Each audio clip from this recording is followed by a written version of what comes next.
Hi, I'm Madison, and my twin sister Haley and I are the copywriters and creators behind Maha Copy Co. Welcome to Six Figure Story Launch, the Masterclass. In this Masterclass, we are going to teach you how to launch a new product, offer, or event on your Instagram stories. And even if you've never run a launch before, or you've literally never posted on your Instagram stories, don't worry, that was us just a year and a half ago. When we started working together in 2022, Haley and I used to put stories on the back burner big time because they seemed so time consuming. But all of that changed a year later when we were preparing to launch our first high ticket resource, the Write Your Site Workbook. If you don't already know, the Write Your Site Workbook is a resource we created to help service providers write all of their website copy like a professional copywriter, even if they had no copywriting experience. So the resource follows our signature website copy structure, and it includes hundreds of fill-in-the-blank prompts for every single headline, subheadline, paragraph, and button you could possibly need on your home about services and contact pages. So essentially, the workbook gives you all of the copy you need to write your website, which means we had to write all of that copy. And it took us so long to create. Because it's not like we used AI to write the prompts, we just personally wrote over 300 prompts and examples for all of them. And some of those prompts were full paragraphs, and all of the prompts had to be applicable to a wide variety of service-based businesses. So the point is, it took us over 6 months to create that resource. And because we poured so much time and effort into it, we wanted to give it a proper launch, which we'd actually never done at that point with any of our products before. So we decided to get serious about posting Instagram stories, and we posted stories every day for a week, selling our Write Your Site workbook alongside 4 feed posts. And that 1 week of content turned into our first ever $50,000 launch. Since then, we've used the same story launch strategy every time we're launching something new for both high ticket and low cost resources. And we've had $20,000 launches, $50,000 launches, and even a $200,000 launch on Instagram. For context, our highest price resource is the Write Your Site Workbook for $5.99. So this is not from selling like $20,000 coaching packages. And we're not talking about earning $200,000 in payment plans or in future membership payments. We're talking about $200,000 cash in about 2 weeks from free organic marketing alone. And we do not have a huge team behind us. All of our marketing and our entire business is just me and Haley working together. And because it's just the two of us, we have to focus on the numbers. So we only spend time on marketing if we know it's going to pay off. And that's why stories have become a huge part of our launch strategy and our marketing strategy in general. Because even though our posts get super high engagement and consistently lead to sales, our highest cart conversion rates actually come on the days we post stories that get a lot of replies, profile visits, and external link taps. Which makes sense because people who consistently watch your stories are often your hottest leads.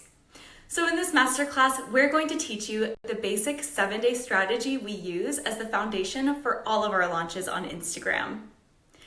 And before we go any further, there's one more thing we want to mention. In this masterclass, we are going to assume that you already have a viable, profitable idea for a product or service. Because obviously, one of the most essential elements of a successful launch is putting something out that your audience actually wants or needs. But in this masterclass, we don't have time to go into that. So we're not going to teach you how to come up with a profitable offer. Instead, we are going to assume you've done the market research and the customer research, you know your offer is needed in the market, and you already have the details of your offer set out and are ready to sell it. If you're not at that point yet, take a step back and get clear on what you want to launch before coming back to this masterclass. Okay, let's dive in. So first things first, what is a launch? A launch is a business's coordinated effort to introduce something new to its audience. Often that looks like a product launch, like launching a new digital resource, like a course or a masterclass, or launching a physical product, like a book or a new beauty product in a skincare line. Or it could look like launching a collection of physical products, like a bridal dress collection or a sportswear collection in partnership with a specific affiliate or celeb. But it could also look like launching a new service or a new source of marketing, like a website going live for the first time, or starting a new newsletter, or it could look like spots or applications opening up for one of your services. And the term launch applies to all of the marketing efforts that go into the introduction of that new product or service or marketing effort. So in a single launch, you may have a landing page or a sales page for the offer, basically just one dedicated website page selling that offer. You might have an email marketing campaign, an organic social media campaign, maybe even on multiple platforms like Instagram and Facebook and Twitter. You could have a paid ad campaign with Instagram ads, Facebook ads, even audio ads on podcasts. And you can have other sources of organic marketing, like podcast episodes or YouTube videos. So Instagram stories might just be one part of your launch strategy. You might be planning on creating Instagram posts alongside it, or sending emails to your email list, and maybe even using a different marketing channel altogether to promote your offer during your launch. But in this masterclass, we are talking specifically about launching on Instagram stories. There are 3 basic phases to a strategic launch on Instagram stories. Phase 1 is awareness, phase 2 is pre-launch, and phase 3 is the launch itself. So let's talk about phase 1, awareness. The awareness phase is all about increasing your audience's awareness of your product or service and getting them interested in it even before it's ready to be put out into the world. So the awareness phase can start as soon as you have your profitable product or service idea and continue while your product is in the making. But in any case, it should start before your launch period. Some people choose to skip this phase and the pre-launch phase and just do a surprise launch. Like, think about Beyonce dropping Lemonade where nobody knew it was coming. And of course, a surprise launch works really well for somebody like Beyonce because she's a household name with a really loyal fan base of people who already love her. So there's going to be a lot of excitement and maybe even more buzz when it's a total surprise. But for most businesses, yours probably included, it's going to be more strategic to build awareness of your offer with your audience before you launch. That can look like hinting to a surprise that's in the making without revealing what it is, like saying, I've been working on something for the past 2 months, can you guess what it is? It could also be directly talking about what you're creating and why you're excited about it. Like, I just finished writing chapter 15 of my book and I'm in tears, like I'm sharing so much in this book I've never shared publicly, I'm so excited to share it. And you can also comment on DMs you got, like, if someone asked, how can I learn how to do audience research? Then you could say, this is exactly why we're so excited for our upcoming stories course. It teaches you how to take advantage of stories for audience research and tells you the exact questions to ask. So you can use it with your other marketing really organically, just talking about it the way it fits in naturally. You can also give your audience a behind the scenes look at the offer while it's in the making, or a preview of what's in store. Like, for example, you could say, today I'm working on a module all about story design, drop your design questions below. Which brings me to my next point. Asking your audience for their input is a great strategy during your awareness phase. So you could ask what suggestions they have for it, what their preferences are for some of the elements that you're including, what they'd be willing to pay for the offer, or what kind of budget they have.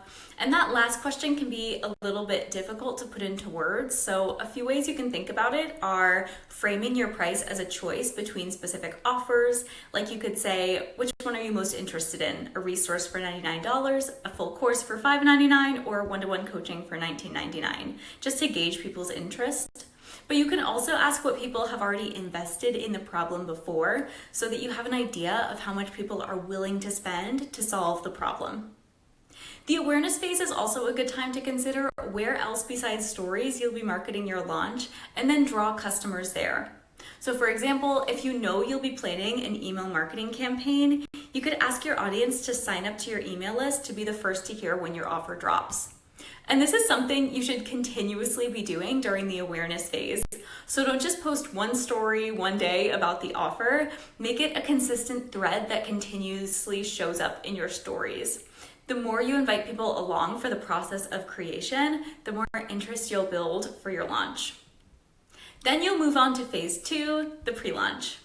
The The purpose of a pre-launch is to build a ton of hype for your launch and start to give your community some kind of access to your offer. Like the awareness phase, a pre-launch is not required to launch, but we highly recommend having some kind of planned, coordinated pre-launch directly before your launch. Let's go through some of the ideas of what you can do during a pre-launch to build hype, just in case you've never seen or heard of a pre-launch before.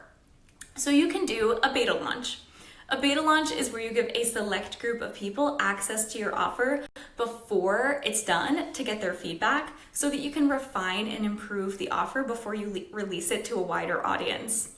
You can also use a beta launch to collect reviews to use in the marketing of your official launch. So a beta launch on stories could look like asking your story viewers if they want your offer for a discounted price in return for their feedback. It doesn't have to be discounted, but you'll get more interest if you offer a benefit to people for grabbing it early. And when you're doing a beta launch, the key is to make sure that the group you're selecting is down to give you in-depth feedback. So don't just let anybody join and purchase early for a super discounted price. We recommend accepting beta customers either by application or by people you know. So put out feelers to see who's interested and then handpick several people who are your ideal audience and let them know the requirements of participation before you ask if they'd like to join. You could also offer it to other professionals in your field who would have more in-depth advice to give you and could potentially become affiliates or talk up your offer beforehand during your launch. Or you could only offer it to past customers who have given you good feedback in the past and are more likely to give you good feedback now. You could also offer it to past clients who you have a strong relationship with. How you run the feedback is up to you. So you could ask participants to fill out a review form with questions about their experience with the product or service, or you could schedule live Zoom sessions to talk about the product and get their spoken feedback and ask questions like in person but online. You just need to make sure to mention the requirements of participation beforehand so that everyone knows what they're getting into. We also recommend having all of your beta group participants sign a contract to protect your products and ensure that they comply with the requirements of participation. Highly, highly recommend. There are a lot of pros to doing a beta launch. So first, you can use any constructive feedback to improve your product, which is obviously the biggest benefit. And then you can also use any positive feedback as reviews on your sales page or on your stories when you launch. So you can say things like reviews are already in, or here's what people are already saying, or the first reviews are already in and they're making me cry when you officially launch. Third, you'll also develop closer relationships with the customers who are included in your beta launch. So your beta customers often become loyal fans and they'll be more likely to buy products from you in the future and send you rave reviews for those too. And lastly, any story viewers who don't participate in the beta group will still know that you did a beta launch, so they'll know you're invested in making the product as good as possible. So in that way, it can increase the trust they have in you and your authority. The next way to build hype in a pre-launch is with a soft launch. A soft launch is similar to a beta launch because you're giving early access to your offer to a smaller group of people. But unlike a beta launch, the goal is not to refine the product. In a soft launch, you're just giving the final product to people. So you can think of a soft launch kind of like a movie premiere where the movie hasn't officially come out in theaters yet, but it's being shown to a smaller group of lucky people who get to see the final product and then start drumming up buzz about it ahead of time. So a soft launch could look like giving surprise access to your story viewers before anyone else, which has the added benefit of making people feel like your stories are a good place to continuously show up so that they don't miss out on those kind of offers. Or you could also do a soft launch for current clients who are already the target audience for your new offer. So if you have a membership and you're launching a new small group coaching offer, then you could do a soft launch just to the people in your membership first before opening it up to the public. You could also launch to a small group of story viewers by using your close friends feature. So for example, if you wanted to do a soft launch for just your past customers or clients, offering them and them alone exclusive early access to your offer, then you could add them to your close friends list on Instagram and only make your stories visible to your close friends. If you're doing this, make sure in your stories that you talk about how they're one of the exclusive people who are seeing this story. You can also give soft launch access somewhere other than Instagram, like to your email list or to anyone who joins a live launch event beforehand. Running a soft launch also gives you the opportunity to address any issues, bugs, or mistakes before releasing your offer to a wider audience. So just like with a beta launch, you can gather reviews and testimonials in a soft launch and then use them in your launch marketing. If you do a soft launch, we highly recommend building in enough time between your soft launch and the real launch for people to use your offer and start sending you reviews ahead of your official launch date so that you can use those reviews in your marketing. Because with a soft launch, you're not asking participants to give you feedback directly. Remember, you don't need to share reviews on day one of your real launch. So how much time you build into your schedule between the two launches depends on how long you think it will take people to go through your offer, and also when you plan to post reviews in your marketing. Even for our big offers, we typically start receiving reviews within like 24 hours of the launch. But if you have something like a full course or a product that needs to be delivered in the mail, it will obviously take longer for those people to be able to give you feedback. The next thing you could do for a pre-launch is have a pre-sale or pre-order campaign. Pre-sales and pre-orders gives your customers the opportunity to purchase your offer before it's released to the public.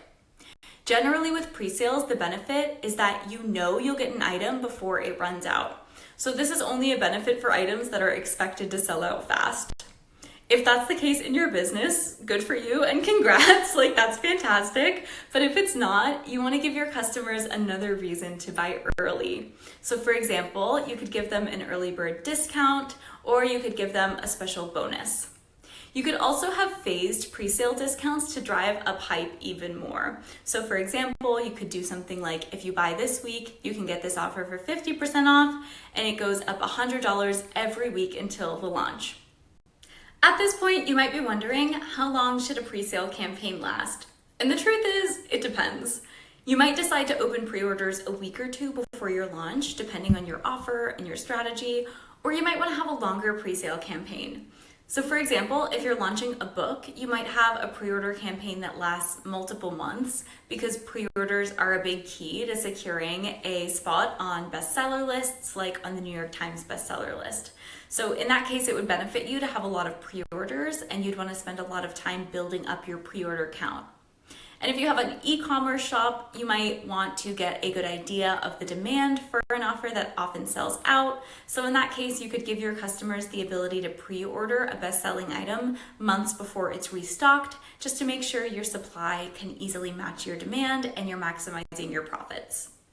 No matter what, it's important that you only offer pre-orders when you already know the date or general time frame when your offer will become available. So at the very least, like late September or the week of May 8th. Because if you're not able to tell your customer when they'd receive the product, it's harder for them to trust that you'll actually deliver on their purchase, and that can have a huge effect on your sales. Also, if you have a longer pre-sale campaign, you might want to consider setting up a post-sale email sequence for any buyers so that people can receive updates on their order and you can keep customers engaged and hyped up for the release to reduce buyer's remorse. Another way to build hype during a pre-launch is by having a giveaway. With giveaways, you give away a select number of your product or offer for free.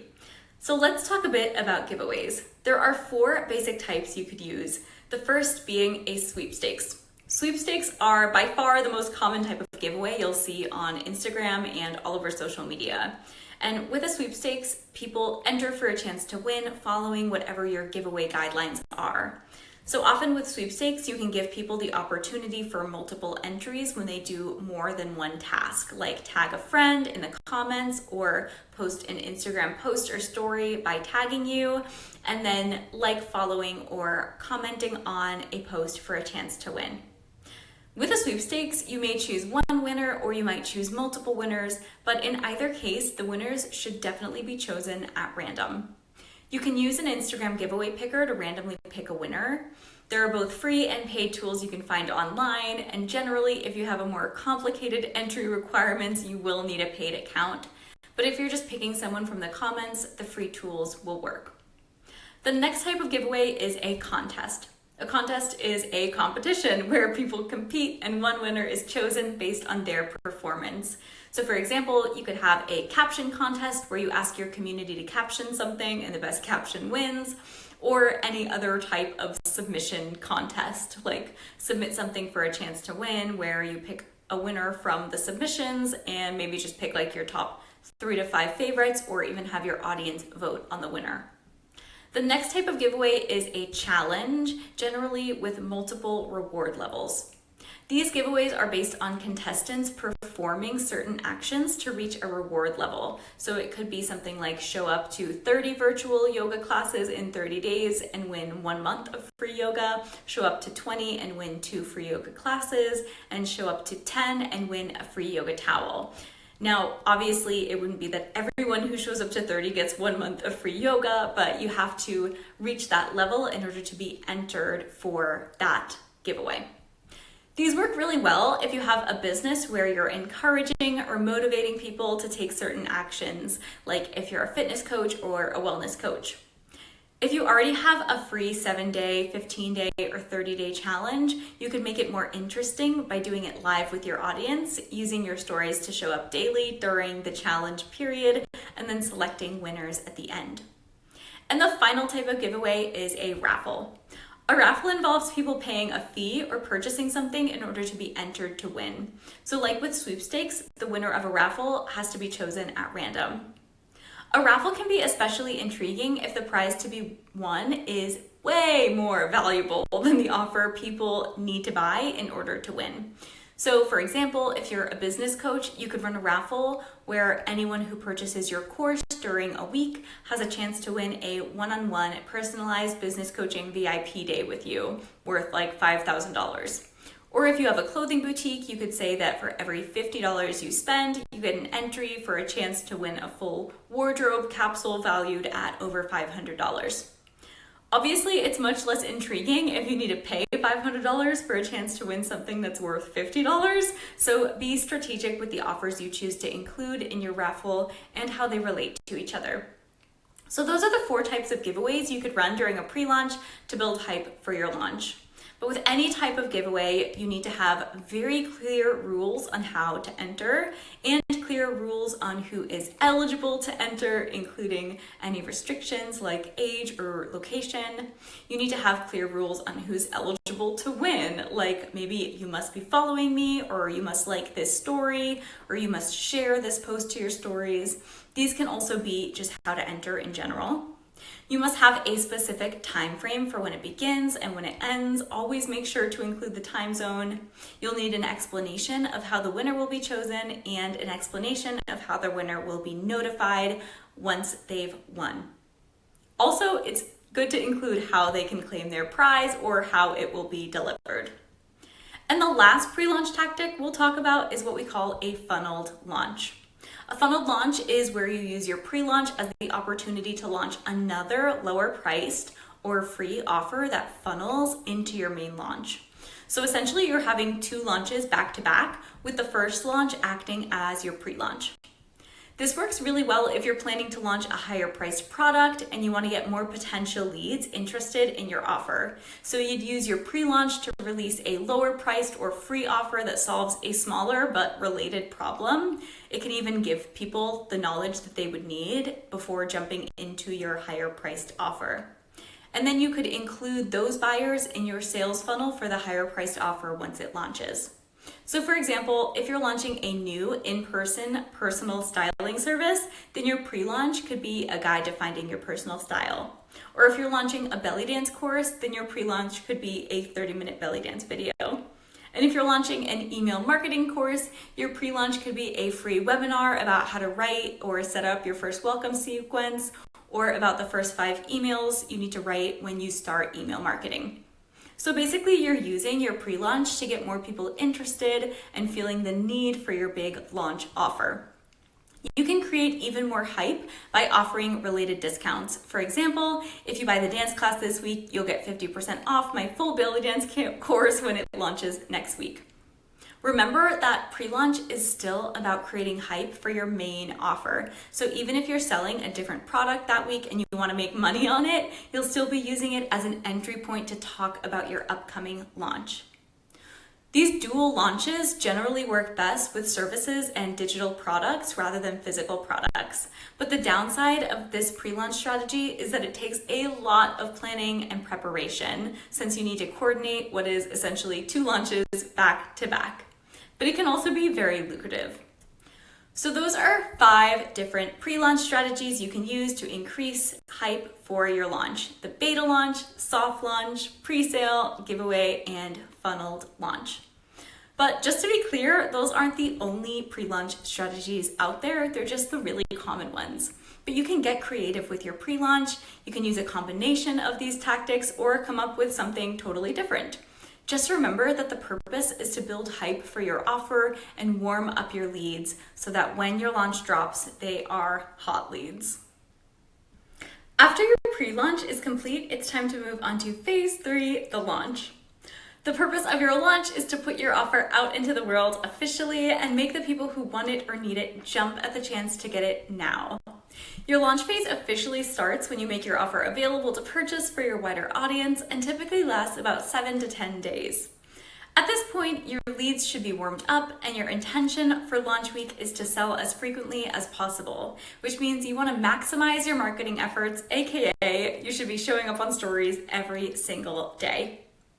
Leading up to and during a launch, you'll have a lot of logistics and preparation to manage, like making sure your website is updated and working, making sure your links and checkout pages are all working, making sure any discount codes are active and good to go, making sure you don't have any supply chain issues and you don't have any distribution issues and your product or service is delivered properly, and making sure any delivery emails or follow-up emails or notifications are working properly. So there's a lot to focus on before you even launch, just in addition to finishing your product and making sure it's good to go. And once you do, you need to be prepared to fix any issues and be on top of customer support, which basically means that you do not want to be planning your story marketing for your launch in the moment while it's happening. Remember, a launch is a highly coordinated effort. You should have all of your marketing planned and ready to go before you launch. So in the remainder of this masterclass, we're going to share a 7-day story strategy you can use during your launch, but we want to emphasize that you should be using this story strategy and planning out your stories before you launch, so that during launch week, you already have all of your story slides prepped and ready to post. Okay, let's get into it. This is the foundation of our 7-day story launch strategy. Day 1 is the introduction, where you introduce your offer and any terms of the sale, like discounts or special bonuses. Day 2 is the big problem or desire, where you help your audience visualize and understand the problem that your offer helps them solve, or the big desire it will fulfill for them if your offer doesn't solve a problem. Day 3 is the transformation, where you give your audience an inspiring vision of what's possible for them. Day 4 is the cost of waiting, where you help your audience overcome any last objections they might have to your offer. Then day 5 is the Q&A, where you humanize your business and give your audience a chance to relate back to you personally and get value from you. Day 6 is called the sneak peek, and that's where you give people a peek into what they'll get when they buy. And day 7 is the last chance, where you build urgency for the last chance to get your offer. In the 7-day launch sequence downloadable, you'll find pre-written story templates for each of the 7 days. You can use the templates to write all of the messaging for your launch quickly and easily. We've even included examples to show you what each one looks like in action. But the templates aren't the only way to write stories for a launch. And honestly, we don't want you to have to rely on templates alone. We want you to understand the strategy behind writing a sold-out launch, so that whether you use our plug-and-play templates or write your own stories, you have total confidence in your launch stories from here on out, and you know how to use the templates to their fullest advantage. So for each day of the 7-day launch sequence, we're going to talk about how the message should flow, what content needs to be included, and we'll share examples for different businesses so you can see what it looks like in practice. We'll start with day 1, the introduction. Day 1 is what is often referred to as launch day. It's the first day your offer officially goes live and is available to buy. The purpose of your day one stories is to introduce your audience to your offer and lay out the details of your offer as clearly and succinctly as possible. So in your introduction stories, you want to explicitly lay out what your offer is and what's included, why people should be excited to get it now, who the offer is for, how they can get it now, and what will happen after they get it, if that applies to your offer and is important for people to know. So there's a lot of ground to cover on day one. Some offers might be able to cover all of that info in 3 slides, while some might need more than 10 slides. In general, the bigger and more expensive your offer is, the more slides you'll need and the more details you'll have to share. But you don't need to get into the nittiest grittiest details of your offer right away on day one. The main goal of your day one stories is to give your audience offer clarity. You want people to be able to watch your stories and then go tell a friend what your offer is about without having any trouble explaining it. And that's what this introduction flow does. It covers all of your bases. Now, before you explain what your offer is, you need a story hook. There are 2 ways you can approach the opening of your stories on day one. The first way is as a direct sell, and the second is with a natural sell. With the direct sell, you'll get right to the point with a teaser hook that lets people know that something big is happening, like it's finally here, or it's happening, or the wait is finally over. And then you'll explicitly name the offer that's now available right on slide 1. So here's what that looks like. It's finally here. Our thrift capsule is now available. Or it's happening. Spots in Summer Salesapalooza are officially open. Or the wait is finally over. Our brand new template collection just dropped. Introducing your offer with a direct sell on slide 1 is the way to go if you went hard in the awareness and pre-launch phases so that you're launching your offer to a really warm or hot audience. You've been sharing about it for a while, there's been some anticipation, so people already know it's coming. But if you're introducing an offer to a cold audience, meaning if you're going to sell a new offer without creating much awareness about it before it happens or without running a pre-launch at all, then a direct sell won't have the same impact because there hasn't really been much anticipation leading up to the launch. And in that case, you need to use what we call a natural sell strategy to warm up your audience to your offer before you introduce it as the solution to people's problems. In our Sell with Stories course, we teach you all about the natural sell and how to create stories that gently lead into a sale. But if you don't have the full course, we've included a few ways you can warm up your audience on day 1 of the 7-day launch sequence downloadable. For the purposes of this masterclass, we are going to assume that you've put in the work for all 3 phases of a launch. People are already aware that something is in the works, and you did some kind of pre-launch to build anticipation for your offer. So a direct sell is the way to go. But whether you open with a direct sell or a natural sell, the next thing you need to do is explain what the offer is. The best offer descriptions will explain what the offer is literally and what it gives you, because the goal is to immediately connect what your offer is to what your people want. So first, explain the main elements of your offer with details like the type of deliverable it is, the size, the scope, and even a description of the product itself if it's not self-explanatory, like a budgeting spreadsheet that automatically connects to your bank account. So for example, that could look like a 90-minute course on investing in your 30s, or a custom website design package, or a 10-piece capsule wardrobe. And then you'll follow that with what it will give people who buy. So that might look like the main problem the offer solves, or what it will help them achieve, or the big benefit it gives them.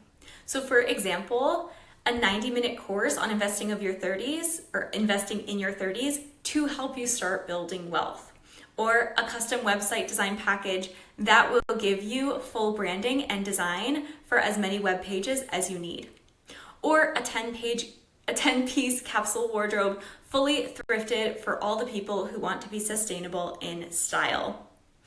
So those are the offer descriptions you would use to explain what the offer is. Then you'll get into the nitty-gritty of what it includes, aka how it accomplishes the promise of the big offer. What it includes can sound like, here's what's inside, or what's inside, or here's what you get, here's what you'll learn. it comes with, or let's look at the details. But generally, what it includes looks like a list. You'll want to list out all of the individual features that are included in the offer. And the best way to present this information is by using our favorites, bullet points. You can use any kind of bullet, dots, emojis, numbers, it doesn't matter, but just keep it consistent. Don't use a bunch of different emojis for each bullet point because it'll be distracting. The point is to keep it easy on the eyes. Every bullet should answer the question, here's what this offer will do for you. So even though you're listing your features, you need to add the benefit of each of the individual features. So a sneak peek bullet point gives your audience a peek at the knowledge they'll gain, whereas blind bullets tell them what they'll gain, what the benefit is, without revealing how they'll get it. Let's look at an example. So if you're selling a 90-minute course on investing in your 30s to help you start building wealth, then your sneak peek bullets would look like you'll learn how much you need to invest monthly into an IRA to accumulate over $1 million for retirement and how to make it work even if you have a low income. Or why renting a home instead of buying can actually save you more money over time and how to know when buying is the better decision. But those same learning points written as blind bullets would sound like you'll learn a sneaky investing trick that will allow you to save the same amount every month but receive 3 times more when you retire. Or a little known secret of top financial consultants that could save you over $500,000. Notice how in the sneak peek bullets, you get a sneak peek into the information. So you know that you'll learn about IRAs and why renting might be a better way to build wealth. But in the blind bullets, you don't get any tangible information about the topics you're going to learn about. You just know you'll learn a sneaky investing trick and a little known secret. Blind bullets increase curiosity, where sneak peek bullets give credence to your authority and prove that you know what you're talking about.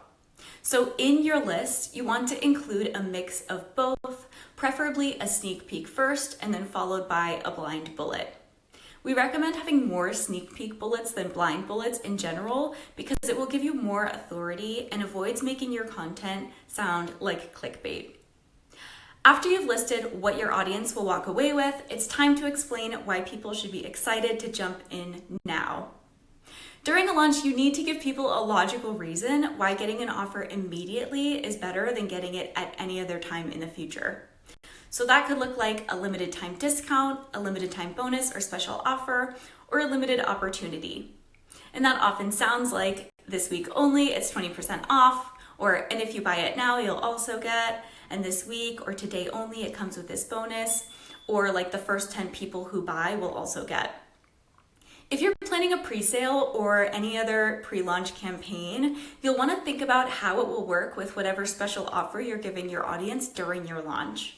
So for example, if you're giving people a 20% off early bird discount, then obviously you wouldn't want to offer 30% off during launch week because then there wasn't any benefit to buying it early.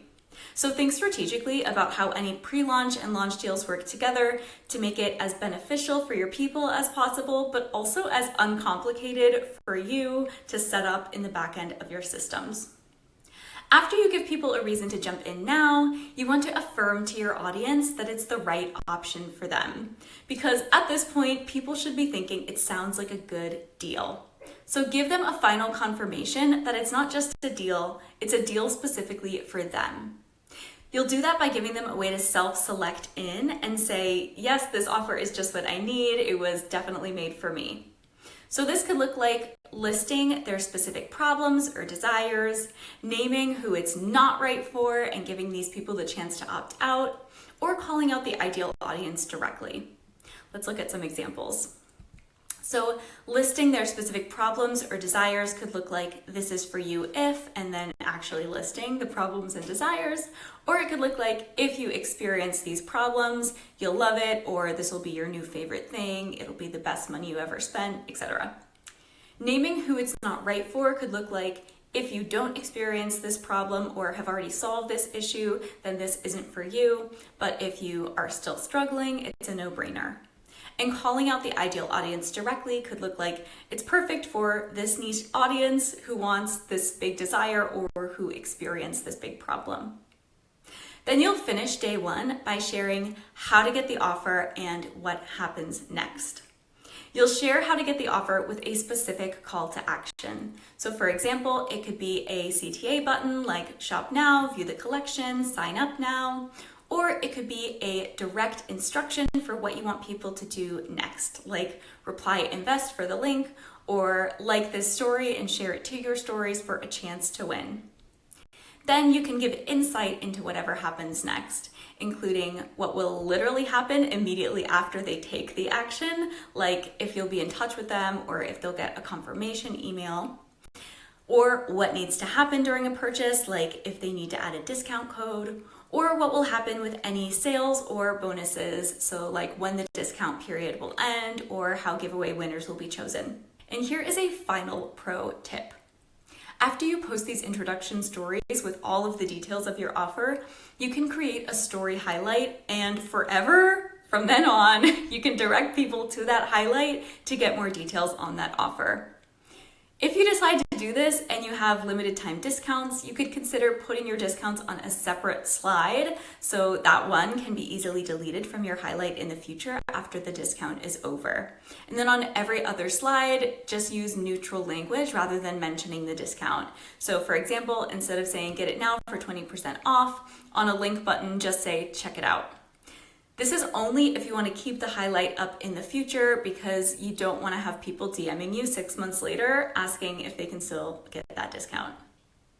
Now let's move on to day 2, the big problem or big desire. So the purpose of your day 2 stories is to bring attention to the big problem your offer is here to solve, or if your offer doesn't solve a problem, the big desire it's going to fulfill. So most offers will solve a problem, but if your offer doesn't solve a problem, so for example, if you sell jewelry or have a formal wear shop, then you won't be able to position your offer as a solution to a problem, and instead you'll need to position it as the fulfillment of a big desire. Because most people are going to buy a pair of hoop earrings or a dress because they like it, not because it solves a problem for them. Of course, there are exceptions to this rule, so if your homemade jewelry is waterproof and will never tarnish, then you could focus on the problem of tarnishing jewelry, or if your formal dresses are made specifically for pregnant women, then you could focus on the problem of how difficult it is to find elegant, formal maternity dresses. If your offer solves a unique problem, then you definitely want to go the big problem route, but it needs to be a unique problem. So if the only problem you can come up with is something that every other competitor in your field can also solve, like for example, they have an upcoming event and need an outfit to wear, then you'll need to go the big desire route. When you're writing about a big desire, you will actually write about it and think about it similarly to how we talk about the big problem. So let's talk about the big problem route for day 2 first. The first step is to make sure you choose the right problem to focus on. When you read copy that feels basic or doesn't really hit, it's often because the writer chose the wrong size problem to address in their copy. So either they chose a problem that's too big to solve or too small to feel really important. So for example, say you're a therapist for perfectionists. A problem like, here's why you're feeling pressure, is far too big of a problem. It doesn't give us insight into what the pressure feels like or even what it's necessarily related to. And when problems are big and vague, like do you feel stuck or are you always in burnout, they don't feel personal or specific enough to make your reader feel seen. On the other hand, problems can also be too small. So a problem like, do you spend too long editing emails before you send them, might be relevant to your target audience, but it probably feels more like a minor inconvenience rather than something that majorly impacts their life. Big problems like, here's why you're feeling pressure, will feel vague and unspecific and unrelatable, while small problems like, do you spend too long editing emails before you send them, will feel insignificant, inconsequential, and honestly boring. The big problem you use in day 2 of your launch message needs to be a Goldilocks problem. It should be big enough to feel like a main problem for your target audience, but small enough to feel personal and relevant. You'll know you have a Goldilocks problem that's just the right size when it's a specific, significant, showable symptom, meaning it will be specific about what's wrong. So Goldilocks problems don't leave you with follow-up questions. You know exactly what the problem is. Significant in that people who have experienced the problem will agree right away that it's worth investing time or money or effort to solve. Showable in that you either have a clear visual of the impact of the problem or that the problem is actually tangible and can be measured. And they're also symptoms of a bigger problem rather than the underlying problem itself. That last point about it being a symptom is really important for your overall message, because the problem you frame your message with should not be the big underlying problem your people have, because big underlying problems will often feel too intimidating or vague for people to immediately relate to. So instead, when you write about the problem they're actually experiencing, like the one that feels most present for them, but is usually a symptom of something bigger, they'll feel like you actually are talking about them. So the Goldilocks problem isn't the underlying problem, like you're dehydrated, you struggle with perfectionism, your website copy lacks a real sales strategy, or you don't know what kind of content people actually want to see. Instead, your Goldilocks problem is one of the symptoms, like you have a headache, you procrastinate a lot, even tasks you know will only take you 10 minutes to complete, like replying to emails. Your website makes less than 3 sales a month, or you have 500 plus posts and less than 1,500 followers. So see how each of those symptoms is easier to recognize and say yes to than the more vague underlying problem. In the perfectionist example, here's why your feeling pressure is not specific, significant, or showable. We're left with questions like, what kind of pressure, or what does feeling pressure look like? And without more context, feeling pressure is actually not necessarily a significant problem for all people. Like if the content was talking about a massage or going into labor, then pressure would be normal and expected. The small problem, do you spend too long editing emails before you send them, is specific, and it's a symptom of a bigger problem like perfectionism or hyperfocus, but it's not showable or significant. Because what does too long mean? Does it mean like rereading a bunch of times or spending 20 minutes on an email that should take 30 seconds? And you also don't immediately think that the problem is super significant or just significant enough to care about solving right away. When you're trying to come up with a Goldilocks problem, think about a problem that feels very present and looming for your audience. It should be something that's on their mind on a daily or weekly basis. So ask yourself, what do your people go to bed or wake up worrying about? What are they fretting over? What do they feel ashamed to talk to their friends and family about? And what feels frustrating because it happens again and again? If you find that your Goldilocks problem is too big and you need to make it smaller, you can ask yourself, what does that look like? What are they doing or thinking when they're experiencing this problem? Or if this problem was in a movie, what would be happening in the scene? And if you find that your problem is too small and you need to make it bigger, then ask yourself, what's the underlying problem? What's the greater impact of that one action?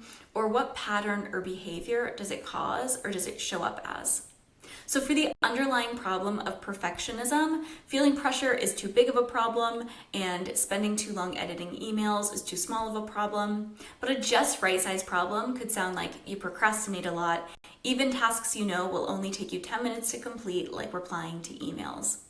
And we know that it's a Goldilocks problem because it's specific, it's significant, it's showable, and it's a symptom of the bigger problem.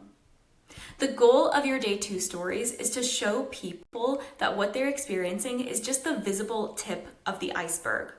You'll start with a Goldilocks problem your audience can easily relate to, so something that feels really present for them in their lives, and then you slowly and logically reveal why that problem is actually just one visible symptom of the bigger underlying problem your people need to solve. In that way, you'll be positioning your offer not just as something that will solve the problem that's right in front of them, but as something that will solve the bigger underlying problem they didn't necessarily know they had. And that will make your offer feel that much more important and significant and essential to buy right away. Because not only does it solve that one Goldilocks problem they can instantly relate to, but it also solves a much bigger problem impacting their life. Now, obviously, your offer must address both the Goldilocks problem and the underlying problem for this strategy to work. So let's look at the flow of the big problem sequence on day 2. First, you'll name a Goldilocks problem, a specific, significant, or showable symptom. Then you'll address a misconception people have about the Goldilocks problem or about how to solve it. Then you'll provide logic, facts, or evidence to prove the misconception wrong. Then you'll identify the underlying problem or what actually matters or what needs to happen. Then you'll introduce your solution to the underlying problem and then invite them to take action to solve it. You can see how we put this entire flow together in the 7-day launch sequence downloadable. By the end of your stories, you want people to recognize that whatever they thought they were struggling with is actually a bigger problem than they realized, but also that whatever they've been doing to treat the symptom isn't working for a reason. Now let's talk about day 3, the transformation. So at this point, you've introduced your offer and you've set up the problem it will solve or the big desire it will deliver on. And now on day 3, you're going to help people see what's possible once they dive into the offer. So how will it improve their life? What will change for them? What's the transformation they can expect to see? But the focus of these stories isn't really about the transformation they'll ultimately receive. The focus of these stories is actually about the shift they personally need to make to believe that the future transformation is possible for them. So what transformation do they need to make in their life or in the way they're thinking before the future transformation will be possible for them? That's what these stories are about, and that's what they'll address. So in order to write your transformation message, you need to start by finding the main objection your audience has to your offer. No matter what your offer is, people are going to come to you with objections and reasons why they think your offer won't work for them. Your goal is to address the main objection stopping people from believing that the transformation is possible for them or that your offer is the right choice. So objections could come from past experiences with similar offers in your industry. So if they worked with a copywriter before who they didn't like, or if they bought an email resource that was unhelpful, or if they tried barefoot shoes before but they didn't quite fit right. It could also come from preconceived notions about what's possible. So if they think stories are only worth it if you have 5,000 followers or more, or if they think entrepreneurship is only something you can do if you have money, or if they think having a healthy cholesterol level isn't possible because high cholesterol just runs in the family. It could also be misconceptions about your offer. So if they think couples therapy is only for couples with real problems, or if they think all business coaching is expensive, or that pelvic floor exercises are only for people who struggle with incontinence. Or it could be limiting beliefs about themselves or their situation. So if they think they're not fit enough to try pole dancing, or anything that sounds like not enough is going to be a limiting belief. So I'm not good enough, I'm not smart enough, cool enough, pretty enough, all the stuff like that. Or if they think dating apps just aren't for them and they won't meet anybody with their interests. So basically anytime someone is writing a possibility off, even though it's logically very possible, that's a limiting belief. And sometimes objections are valid. So if someone's objection is, I'm on a $0 budget right now, then cool. Your goal is not to devalidate their legitimate reasons for not buying your offer. Your goal is to challenge the objections that relate to the underlying feeling that transformation isn't possible for them. So objections are not the same as people's reasons, logical reasons why purchasing isn't right for them. Objections have to be objectively false or misguided or limiting beliefs.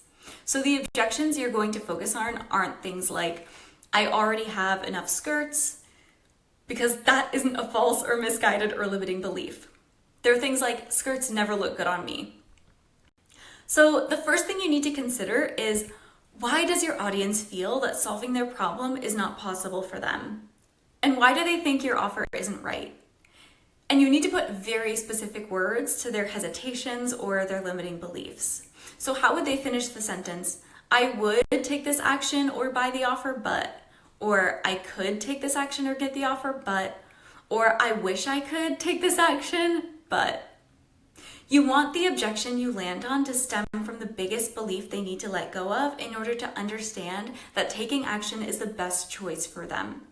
So that means you need to dig beneath the surface of the common objections to get to the more complicated feelings and beliefs causing them. Because the real objection people need to overcome isn't as simple as "I'm too busy right now." It's the limiting belief causing that objection. Like, other things I have going on in my life right now feel like a bigger priority. It's not "I don't have time." It's "I can't prioritize time to myself because I need to take care of my family and their needs are more important than mine." It's not the right time. It's "adding another thing to my plate will only make things harder for me." And it's not "I can't afford it." It's "other purchases are more valuable to me right now." Case in point, before we started posting Instagram stories, my objection wasn't just "I don't have time to post stories." Even though that might have been a big part of what I was actually telling myself, underneath that excuse, the feelings holding me back from posting stories had to do with mostly limiting beliefs. So stories were out of my comfort zone and I was afraid to spend time on them when my time as a business owner was already so limited. I would have felt like I failed our business if I put time and effort into something that ended up being a huge waste of time. And I also felt like I wasn't good at video content, which I'm not super comfortable with naturally. And honestly, I felt like I wouldn't be cool or natural or interesting enough on camera. And those feelings could be summed up by the objections: I could fail, or it could be a waste of time, or I'm not cool or interesting enough to post stories. So the internal shift I needed to make was to know that it's possible to feel like Instagram is way out of your comfort zone and still succeed at it. I needed to know that it's possible to be a super introvert and still be able to build a following and a business on Instagram in a way that aligns with my values, which includes being off of stories and not spending all my time on social media, and my way of living. So the flow for the transformation sequence on day 3 can look something like this. First, you'll introduce the objection, then why the objection is valid or relatable. Then you'll dig beneath the surface of the objection or hit it with logical reasoning. Then you'll introduce your solution with the objection in mind. Then you'll share your vision of the future transformation or what's possible. And then you'll invite them to take action. So by the end of your stories, you want people to recognize that the vision of success is even more possible than they realized or is closer than they imagined. And even if their objections are valid, there's a path through them and they've been the ones holding themselves back. And if you don't know what objections your audience has or what they need to hear, it's really important to actually ask them. So post a question box on your Instagram stories asking them, what are you most worried about when it comes to a topic? Or what's stopping you from taking this action? Or what hesitations do you have about offer?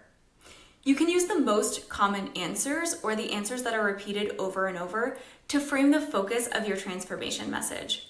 You can even post this story right now, like pause this and go post it. And don't be afraid to repost question boxes multiple times or try out slightly different questions. But remember to focus on objections that are false, misguided, or limiting beliefs, and then find the story beneath the objection. Now let's move on to day 4, the cost of waiting. So day 1 was all about introducing your offer. Day 2 was about educating your audience on the underlying problem they're facing and turning that into a bigger problem than they realized. Day 3 was about helping them understand that solving the problem is more possible than they realized. And now we're at day 4, which is about making them want to solve the problem now. And you want to do that by highlighting how the problem is impacting them or areas of their life negatively right now so that they feel inspired to solve it as quickly as possible. So to do this, we're going to come back to the symptoms of the problem. So in day 2, the big problem, you started your story sequence with a Goldilocks problem that was a symptom of an underlying problem. In this sequence, you want to show your audience how another one of those symptoms of the underlying problem is negatively impacting them to increase the urgency of the situation. So you're going to start by finding a new symptom that your audience is experiencing as a result of the big problem. So for example, say you're a mobility coach and the underlying problem is that your audience doesn't prioritize mobility, or they treat it as an afterthought because they're under the impression that workouts have to be hard to be good, or that mobility is easy. So they do weightlifting and cardio constantly, but they don't really prioritize mobility. And some of the symptoms of that are that they have bad posture, they have knee or other joint pain when doing exercises, their posture when weightlifting isn't ideal because they have limited mobility in some joints, maybe they plateau in their workouts because their mobility is limited, and they're more prone to injuries. So now you're going to take one of those symptoms and make your audience aware of how it's affecting them, including the time, effort, or money they're put into fixing that problem that they might not even be aware of. Because your audience is likely already putting time, effort, or money into solving the problem. And if they're not doing anything to respond to the problem, it's likely still costing them something, and they might not even realize it. So let's take joint pain in the knees as an example. When someone has knee pain, they might stop running even though they love to run, or stop doing squats and other exercises that could put strain on their knees. They could stop going on long walks or hikes, or they could be less active with their kids, like not wanting to get down on all fours. And they might be trying to solve the problem already by avoiding exercises like running and squatting, or lessening the amount of weight they're squatting or the amount of runs they do. They could be taking longer breaks from working out, or even paying for x-rays and MRIs, or they could be going to a physical therapist or a masseuse or a chiropractor. Now, all of these options aren't necessarily bad things to do. Like, for example, it's good to go to a PT. But all of the solutions are costing them something, whether it's time or money or energy or progress. Whatever it is, there's a cost. And they'll continue to pay the cost of the problem until they focus on the underlying issue, which in this case is working on their mobility proactively. So in this story sequence, we're going to make people aware that this common problem is actually a symptom of the underlying issue, and then get them to acknowledge that they're already doing something to solve the problem. So they're already putting time or energy or resources into fixing the problem, even if they're not aware of it, or if it's a cost they'll have to pay in the future. So you want to start your story sequence by setting your audience up to acknowledge that they have this problem and that they're already putting effort into solving it. That could look like putting up a poll, asking your audience what they do when they have joint pain. So for example, the poll could be, how do you deal with knee joint pain? And then there could be options like avoid exercises that trigger the pain, take a break for a few days, lessen the weight, or go to a PT. And then you want to show your audience how whatever they're doing is never going to solve their problem, and explain the underlying issue. When you're choosing a symptom to focus on in these stories, choose a symptom that's costing them a lot to solve. So think about, what are they currently doing to solve the problem that's not really working? Or what have they been told will solve the problem, but it's really just a temporary solution for the problem? Or what's not solving the underlying issue, costing them in time, money, energy, or other resources? So the full flow for the cost of waiting sequence on day 4 can look something like, get your audience to acknowledge a problem and the cost. Then you would name the cost. Explain the problem with only treating the symptom, then explain what the underlying problem really is, then introduce the solution and invite them to take action.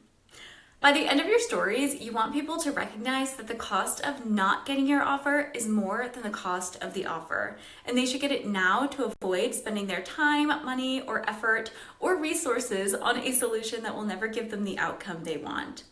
It's worth it to pay the price, because if they don't, they'll pay another larger price in some way or another. So let's move on to day 5, the Q&A. On day 5, you're going to give your audience a chance to ask you questions. The purpose is to answer questions related to the offer you're promoting, but it's also to simply connect. Every time you personally show up to answer people's questions or share advice, you humanize your business. This is also a chance to give away value and remind people of your authority in the industry while also promoting your launch. So on the morning of day 5, whenever your audience is the most active, post a question box and ask your audience to ask you anything or ask you questions about a specific topic related to your offer. The goal here could be to give valuable advice that shows your authority. So like if you're selling business coaching, then you could tell people to ask a question they have about business, and then you would actually share the advice you'd give them or different factors that would play into how you answer the question, which would then tie into talking about how much more they'll get if they join your one-on-one coaching. Or if you're offering style coaching, you could ask people to send you pictures of a clothing item they never wear to have you style it or give an outfit recommendation. Or if you're selling a new skincare line, you could ask people to tell you what they struggle with skincare-wise and that you'll recommend a specific product or routine for them.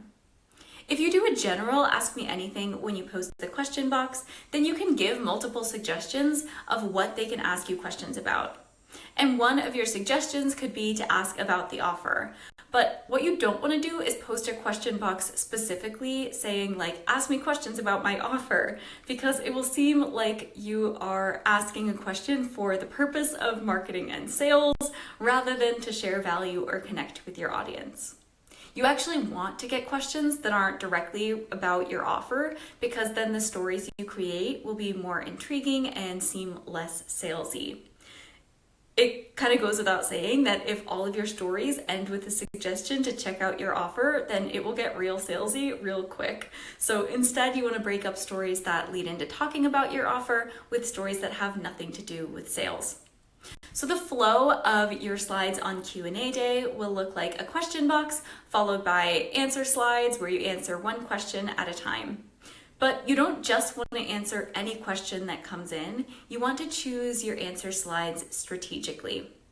For a good balance of salesy and helpful or engaging content, we recommend keeping your Ask Me Anything responses to about 20% relatable get to know you type questions, 40% questions where you can provide value or valuable answers or even vulnerability, 20% questions that easily lead into your offer as the solution, and 20% direct questions about your launch or offer. So let's talk about what each of those look like.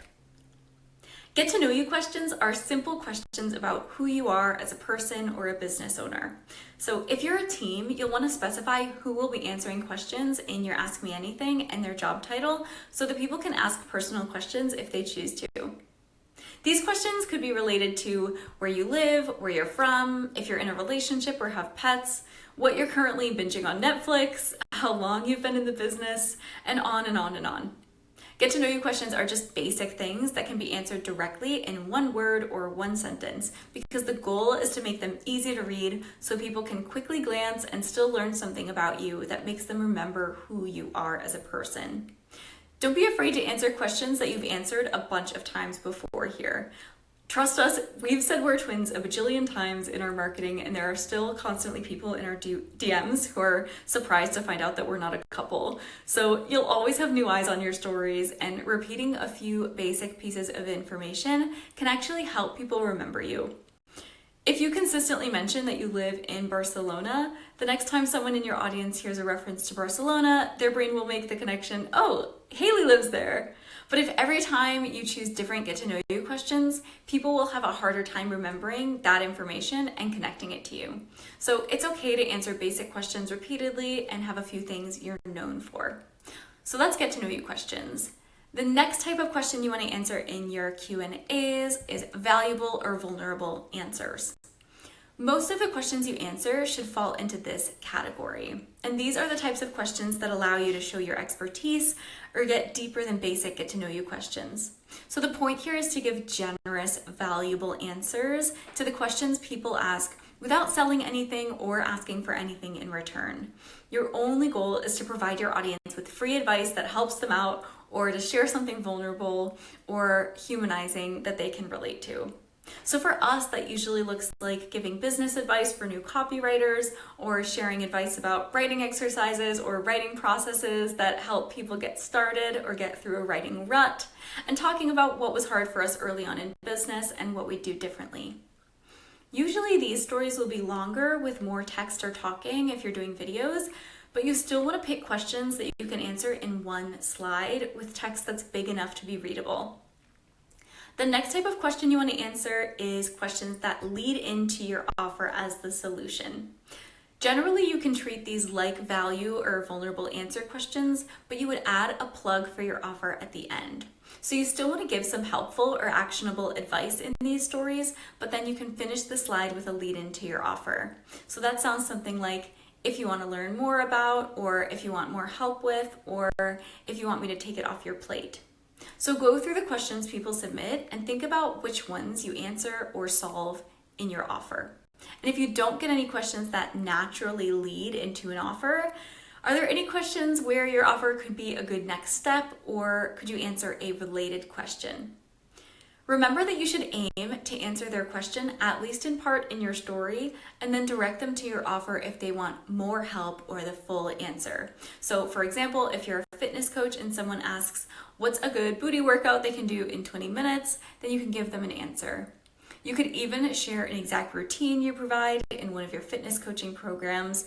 Just don't be afraid to give away too much, because you're never going to be able to give away all or most of your knowledge in one story slide. And then after you share your advice, then tie it back to your offer. Like, if you want more booty workouts like this, then check out my program. And the final type of questions you want to answer in a Q&A are questions that are specifically about your offer. So these can be questions you get frequently about the offer, or they could be questions that have to do with objections. Often those will be questions like financial questions. So do you offer payment plans, or how much does it cost? But they could also be logistical questions like, I can't come on Tuesdays, can I still join? Or how much time will it take to complete or see a difference or get results? These could also be questions about whether your offer is applicable to specific people. Like, what if I'm a beginner? Or would this still be good for me if I don't have an email list yet? Or between these two offers, which one would be right for me? Stories that answer questions about your offer are non-negotiable stories you must post on day 5, because if one person has a question about your offer, chances are someone else does too. You'll save yourself tons of time in the DMs by answering questions publicly, and you can even plan out some stories in advance if you know what questions people have been asking in your DMs earlier in the week. Just write the answer ahead of time and have it ready to use as a response. And you can also use these stories to plug your offer again, so feel free to add a button to check it out, or add DM me for the link to check it out. So those are the 4 types of stories we recommend posting. If you have a large audience, you should have plenty of questions to choose from that naturally span these types of content. But if you're just starting out on Instagram and you don't receive many or any responses to question boxes, or if you don't receive questions that relate to one of these content types, then don't be afraid to submit questions yourself. These Ask Me Anything categories will help you keep your content engaging by giving a good balance of light, readable content, actually valuable content, and content promoting your launch. So try to include every category if you can. Also remember that you're not obligated to answer every question publicly, so you want to avoid posting too many stories on AMA Day. If you post too many answers, it will have a negative impact on how many people see your stories. So how many stories should you post in total? We recommend you pick 1 to 2 personal questions, 2 to 4 questions you have a great answer to but don't lead into your offer, 1 to 2 that perfectly lead into your offer, and 1 to 2 FAQs about your offer. You want to shuffle these types of responses and the length of your responses, so switch off between short questions that are easy to answer and longer questions that will take more time and attention. So for example, you might post a personal get to know you question that's short, then a long value answer, then another valuable answer that is short or medium in length, then a valuable answer that leads into your offer, an FAQ about your offer. The point is you're shuffling them. And then you can repeat some or part of that flow again until you have maybe about 10 slides. There's really no need to overthink the order as long as you don't have multiple long paragraph slides back to back to back. And if you're wondering if you should post them throughout the day or in batches, generally we recommend posting the story box in the morning and then posting your answers in one single batch later in the day rather than spreading them throughout the day. There's actually a technical reason for this, but we don't have time to get into it now. So if you want to learn more about technical story strategy, like when it's best to post and how many stories you should be posting and when it's best to post 6 stories all at once versus throughout the day, then you can check out our course, Sell with Stories. We have an entire module there all about how to increase your views and engagement on your stories, and we go into story analytics more in depth. Another thing you can do to keep people reading throughout your Q&A slides is to include opportunities for engagement. So when it's appropriate, you can add polls, reaction bars, and quizzes. Polls work well with all types of content. So after giving advice, you can ask, do you agree? After posting something vulnerable, you can ask, can you relate, or have you ever experienced this? And after sharing something about yourself, you can ask, what about you? Like, how many pairs of shoes do you have, with a poll of different ranges? Or you can have your audience answer a question instead of you, like, let's poll the audience on this one. This works best for questions that are opinion-based, or we're getting more responses is valuable to see. Like for the question, how often should I send newsletters? There's no correct amount, and it could be more interesting to see how often on average your audience is sending them or how often they read newsletters. But avoid asking your audience to vote on an answer to a question where there's only one correct answer because they could get it wrong, and you want to give people the correct answers in your Q&As. Reaction bars are a great option to get to know you, specifically if you can guess what the typical reaction would be, like having a laugh emoji reaction bar with a funny picture of your pet, or a heart eyes emoji with a beautiful view. We recommend reaction bars when the content is visual, so for pictures or videos instead of walls of text, because people are more likely to have an immediate visceral reaction. The exception would be for screenshots of reviews or for questions like this one. Quizzes work well on get to know you questions. So if someone asks where you live, you could post a photo or video of somewhere local you love or of yourself near a landmark or recognizable location with a quiz letting people guess the location. Feel free to have fun with your responses if you do this one, like with a hint or references in your quiz answers. Like if you have the question, where did you go to school? Then one of the answers could be something random like Hogwarts. But how you play with get to know content can help people relate to you more and also get to know more of your interests. So that was Q&A day. Now let's move on to day 6, the sneak peek. So last Sunday, I was passing by a farmer's market here in Minneapolis, and I was kind of in a rush, so I wasn't planning to stop at any of the stalls. But then I saw a sign that said free vegan milk chocolate samples. So of course I stopped because, like everyone else in the world, I love a free sample. And surprise, surprise, I ended up buying 2 chocolate bars because once I had some, I knew I wanted more. And you can think of day 6 the same way. The sneak peek is when you give your audience free chocolate samples. You're giving them a free taste of what they'll get when they get your offer to increase their interest and their desire for it and make them want more. The key to a good sneak peek is choosing what to give your audience a peek into. So there are a lot of ways you could play it, and it very much depends on what you're offering. So let's talk about different types of sneak peeks you can give your audience. Common sneak peeks include the free sample, the partial preview, the offer in action, the end result showcase, and the deleted scenes. We'll explain what each one of these looks like, starting with the free sample. So like the free chocolate samples, a free sample is where you give a small piece of your offer to your audience for free for a limited time. So that could look like releasing a small piece of a large whole. So for example, if you're a musician with an online course about learning how to play, let's say, the handpan, then you could release one handpan warm-up exercise from your library of hundreds of warm-ups and play along exercises.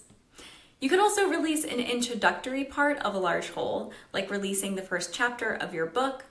You could make a bonus part of a large whole free for one day, as long as the bonus works as a standalone and doesn't need the rest of the offer to make sense. So like you could release a bonus lesson on how to start composing and playing handpan duets, or you could teach one technique or skill that you share with your clients within the offer, like teaching them how to bend a note on the handpan. This type of sneak peek works especially well if you have an educational offer that has a lot of value, because sharing a tiny piece of it with your audience will prove your authority. If you have an offer where you can't really offer a free sample on your stories, but where you can give free samples in real life, like with a vegan chocolate, then you could turn the story into a free sample preview where you show real-time reactions from people in real life who are first introduced to your product. That's more possible for some products than others, like it's easier to get real-time reactions to a protein bar rather than a razor, but it's one way you could play with this type of sneak peek to make it work for a physical product. The next type of sneak peek is a partial preview. So unlike the free sample, where you're giving a complete part of your offer to your audience for free, the partial preview is about teasing your audience. So you're not giving a complete part of the offer away, you're leaving something to be desired. That can look like blacking out parts of the offer, like giving a preview of a book or resource where some parts are blacked out and you're just highlighting or revealing one sentence or paragraph or a part that you want to discuss. Or it could look like hinting at part of the offer, like if you have a recipe cookbook and you give away one Thanksgiving recipe for a side, then you could say, my family favorite Thanksgiving side dish is on page 31, and I always do page 98 for the main, and it gets rave reviews. Or you could teach the what without the how. So for example, in our Sell with Stories course, we teach our story, sell, and sell formula for writing Instagram stories that sell. So for the sneak peek, we could talk about what the formula is and why you need it, but we don't share how it's done. So we might share the name and the purpose of the formula, but we don't tell you how the formula works, or we give you the basic method or equation of the formula, but we don't tell you what each part means. The partial preview is especially great if your offer has anything that your audience won't get until they get the offer, like information. But it's not the best for products where what you see is what you get, like a line of silk scarves. The next type of sneak peek is called the offer in action. With this type of sneak peek, you give your audience a preview of what your offer looks like in practice. And this works especially well for services that are personalized for each client. So for example, if you're a coach, you could share a personalized homework assignment you gave one of your clients and explain how you came up with that assignment and why it's helpful. Or if you have private messaging as part of your offer, you could share screenshots of what your messages look like, or a video recording or audio message you sent back and forth. Of course, you would need to ask your client permission in that case. And if you offer website template customizations, then you could give a sneak peek into customization that you're working on for another client in the moment. The point is, you're sharing a sneak peek of what working with you or buying from you will look like. This one is similar to a free sample, but the sample you're sharing is something every customer won't personally receive since the offer is customized, but you're giving them a peek at what's on the table. You can also use this type of sneak peek for a product offer. So for example, for a skincare line, you could show how you use the products in your morning routine, and for reusable makeup wipes, you could show yourself actually removing your makeup in real time and then cleaning the wipes for reuse. The next type of sneak peek is called the end result showcase. With the end result showcase, you show your audience a sneak peek of what the end result of your offer will look like. So for example, it could be a showcase of 10 different website designs based off of the same template that look entirely different, or showing a complete dance sequence you'll learn in a dance lesson, or a show of the different complexities or techniques you'll be able to play on the handpan after completing each module in the course. With this type of sneak peek, you're not showing what's actually included in the offer, you're just giving a peek at the final result of what using the offer will look like. So for the handpan course example, you might show yourself playing a basic handpan pattern and say, this is what you'll look like after module 1, and then you would show how you progress after module 2 and module 3, or just what it would be like at the very beginning versus the very end. And you're not explaining what the different techniques are within each module, you're just showing the value through the end result. The final type of sneak peek is the deleted scenes. You can think of the deleted scenes as what didn't make it in. So what's something you were planning to include in the offer that didn't make it? Maybe it's an early iteration or something you wanted to include but had to cut in order to keep the product at a desired length or style or complexity. But with the deleted scenes sneak peek, you will share that part with your audience. You should only ever use the deleted scene as your sneak peek if you're sharing what was cut and it will prove that your product is even better than what you didn't include. So for example, when Hale and I launched our best-selling masterclass, Instagram Content Mastery, we shared a lesson that was cut from the masterclass to our email list. And that lesson was about how to market yourself as a beginner versus how to market yourself as an expert. We ultimately decided to cut it from the masterclass to keep the pacing of the masterclass right and keep it within 70 minutes, but we knew it was still valuable information, so we framed it as a sneak peek, like this is what didn't make it in, so if you found this valuable, just imagine how valuable you'll find the information we did include. With whatever deleted scene you choose, you should be able to frame it in that way as something that proves that your offer is even better than what you're sharing now. So those are 5 ways you can use the sneak peek for your offer. No matter which way you decide to play it, it's important that your sneak peek leaves intrigue for the rest of your offer. So the overall sneak peek will look like teasing the sneak peek, then giving or showing the sneak peek, then teasing what the full offer would give them, and giving an urgency reminder. Since this is day 6 of your launch, this is the time to add urgency messaging to your stories, like tomorrow's the last day to get this offer, or only 2 days left to get it 30% off. You can include the urgency at the beginning of your stories as your hook if you want to, but more than likely you'll have a strong hook for your sneak peek stories, so you can add the urgency message at the end with your call to action. Now let's move on to the final day of your launch, day 7, which is the last chance. This is where you seal the deal with anyone who's been waiting to buy or on the fence or putting it off until the last minute. You want to keep your last chance stories straightforward and to the point. You've done the work of educating about your offer over the course of the week, and at this point, most people who watch your stories will have seen you talk about your launch offer at least once. So the goal on this last day is not to educate or storytell. The goal of the last day is to make it very clear that time is running out. Urgency is often a very powerful motivator in people's decision to buy, but because you've been posting stories for a whole week, at this point you won't be pressuring people to jump on an offer quickly or make a hasty decision. Instead, you'll be giving a helpful and loud reminder to the people who've been wanting to buy your offer that this is their chance to get whatever benefit comes with buying now during your launch. So a last chance message can include a morning countdown, a rehash of the offer, reviews or a challenged objection, an urgent reminder of why they want it now, and a final countdown. On the morning of the last day of your launch, post a countdown reminder early on in the day. You could also do this at the end of your stories on the previous day, depending on when your audience is most active. But ideally, you'll post your first last day countdown reminder about 18 to 24 hours before your launch ends. That's especially important if you have clients all over the world. So make sure your countdown timer is set to the right time zone and is counting down to the actual expiration time of your offer, not just an estimation.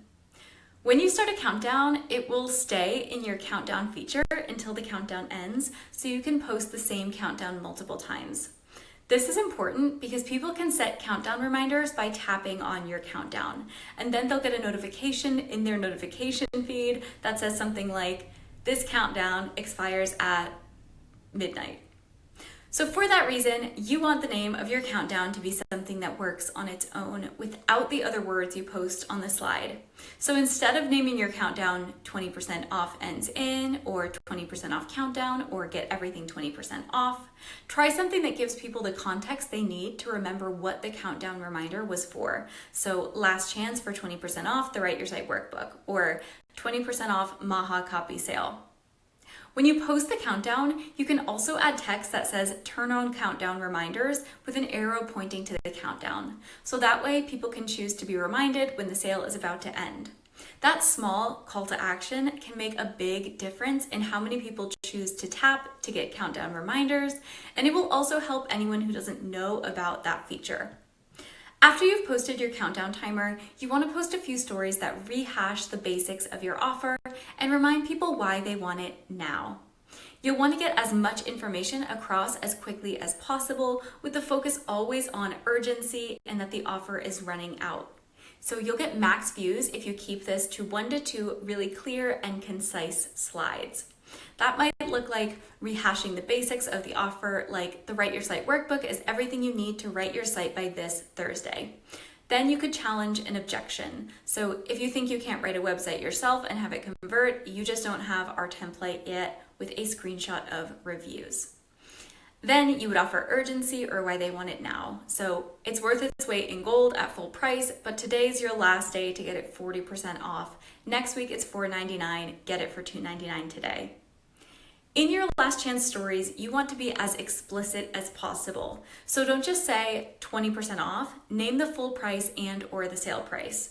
And don't just say to write your stories in 3 to 5 days, say to finish your website by this Thursday. And don't say you have hours left, say this offer expires at midnight PST. Say whether this will be the lowest price ever or when the next time someone will be able to get it at this price will be, if that's applicable, like it won't be on sale again until Black Friday. This is also a chance to post some of the strongest, most transformational reviews you've received during the week if you have them. So that would look like having a countdown timer with why they want it now. So you could have a countdown timer on your first slide with, it's your last chance to get 20% off, here's why you want it. And then on the next slide or the next few slides, you would have a review with some commentary, like she bought the workbook on Monday and has already published her new website. Just look at those conversion numbers. Then you would rehash the offer and CTA, like this is everything you need to write a website, get it for 20% off, and then on the button you could have the price. Those stories should be posted with your first countdown timer. Again, that's 18 to 24 hours before your offer expires. And these are your main last chance stories. But we also recommend posting an evening countdown reminder about 2 to 3 hours before your sale ends. So if you have lots of international clients who will just be waking up or finishing work as your sale ends, you can post a final countdown reminder when there's 1 hour left. We usually only post a 1 hour left slide in addition to a 2 to 3 hours left slide if it's a big launch with lots of interest or if it's one of our biggest sales of the year like Black Friday. But if you want to go ham and post it for even a $12 resource, then that's totally okay and go for it. So that takes us to the end of our 7-day story launch strategy. We also want to mention that you don't have to do these stories in this order except day 1 and day 7. You can swap the other days around as you choose. Generally, we like to start with the problem, but you could, for example, switch the cost of waiting and the sneak peek story days, or change when you do the Q&A stories. The purpose of this 7-day sequence is to give you a strategic marketing message for every day, but you don't need to treat it like a rule book. Take what works and leave the rest. Now let's talk bigger picture. When should you plan your launch? Some say weekends, especially Friday and Saturday, are the biggest days of consumption, so they can be the best days for sales. But others say Mondays and Tuesdays are better, as they've been shown to be the days of the week that have the most online sales. And there are still other businesses that see their highest sales midweek. For example, a nail salon or a lash expert might have more bookings on Thursdays as people get ready to go out on Friday or the weekend. So the perfect time to run your launch really depends on your business and your audience.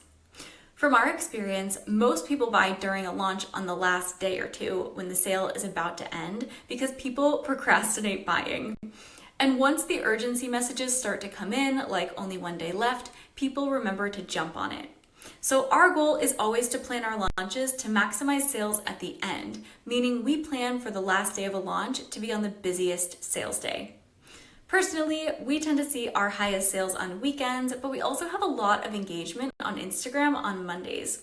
So typically we like to run launches from Monday to Monday, meaning we begin the launch period on a Monday and it ends the following Monday night. That way we have lots of eyes on our stories when we introduce the sale, and then we have last reminders during the weekend when lots of people are buying, and anyone who forgot about it on the weekend and sees it again on Monday has a final chance to buy. But we want to reiterate that this is specific to our business and what our analytics look like, and it might not be the best strategy for you. So pay attention to when your story views are highest, when your buyers are the most active, what days of the week you make the most sales, and then plan your launch accordingly. You may also want to consider the paycheck effect, which shows that spending tends to increase significantly during typical payday weeks. In the US, that's usually around the beginning and middle of each month for those who are paid once or twice a month. If you know everyone gets paid around the first of the month, then avoid making the very last day of your launch towards the end of the month, like on the 30th. And then after your launch ends, you enter your post-launch phase. So you don't just want to end your launch and forget about it. Use the post-launch time to analyze how your launch went. Go back and take a look at which days were your highest selling days, which stories had the most views, and what went wrong and what went right. What were the most important frequently asked questions? What did you not get to? And use the insights you get from this launch to improve your next launch. So that brings us to the end of this masterclass. We hope you're feeling more confident than ever about how to approach your next launch and how to use Instagram stories to sell your launch offer. Before we go, if you want more Instagram story education from us and more ideas for stories that sell, check out our course, Sell with Stories. In that course, we teach you our strategy for selling on stories outside of a launch, which is essential for making passive income and consistent sales. And Sell with Stories is a course that includes tons of plug and play resources. So not only is it super educational, but it also gives you tons of resources and templates to help you write and create stories way faster, including 200 story hook prompts, a ton of story tell and sell sequences, which are basically slide by slide copy templates for every type of story we recommend. We have Canvas story design templates, plug and play poll, question box, and quiz questions, a giant gift keyword bank, and more. You can find it along with our other copywriting resources inside the Maha Copy Shop. Again, thanks for joining us for this masterclass. We'd love to hear how these 90 minutes went for you. So if you want to be our new favorite person, go open up Instagram right now and DM us at Maha Copy Co with your thoughts and feedback, especially if you loved it. We would really love to hear if you loved it. But if you didn't, we want to hear from you too. And if you have any questions after watching this masterclass, you can also send us a message. We personally reply to all of our DMs, so it might take us a couple days to get back to you, but you can definitely reach us there. And if it's a long question, feel free to send us a voice message. We love voice messages and we'll probably send you one back. So thanks again for joining. Can't wait to hear what you think, and we hope you have a lovely day and a very successful launch.